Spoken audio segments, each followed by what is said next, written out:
அங்கே put the song. Welcome to just black. அதுதான் நம்ம பவானி டேம். மொத்தம் நம்ம ஒரு டைம் எண்ணி பார்க்கணும் guys. இந்த காவேரி இதுலயே போய் மொத்தம் எத்தனை டேம் இருக்கு, நம்ம ஆத்து தண்ணி கர்நாடகால இருந்து வருது, கர்நாடகால இருந்து வர வழியில மொத்தம் எத்தனை டேம் இருக்குன்னு சொல்லிட்டு ஒரு டைம் எக்ஸ்ப்ளோர் பண்ணி பார்த்துடலாம். அதெல்லாம் நீங்க சப்ஸ்கிரைப் பண்ணாதான் முடியும். அந்த அளவுக்கு நம்ம பட்ஜெட், ஒரு பெரிய பட்ஜெட் செலவு பண்ணி எடுக்கிற மாதிரி இருந்தா கிட்டத்தட்ட அதுக்கு நிறைய நாள் ஆகும்.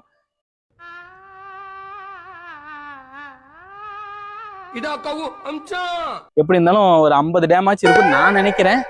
சப்போஸ் எக்ஸ்போர்ட் பண்ணி பார்த்தா தான் தெரியும். அப்படியே இந்த ஆத்து போற ரூட்லயே ஒட்டின மாதிரியே இந்த ஆத்தை ஒட்டியே போய்கிட்டே இருக்கணும். ஐயா தப்பு நடந்து போச்சியா, கொஞ்சம் கரெக்டா சொல்லுங்க. உனக்கு மட்டும் இல்லடா, உன் மூஞ்ச பார்த்து சொல்றேன். உன் ஏரியால இருக்க எவனுக்குமே கல்யாணம் நடக்காது. கடைசியா கடல்ல போய் சேர்ற வரைக்கும் அதை நான் எக்ஸ்ப்ளோர் பண்ணலான்ட்டு இருக்கேன். கண்டிப்பா எடுத்து காட்டுறோம்.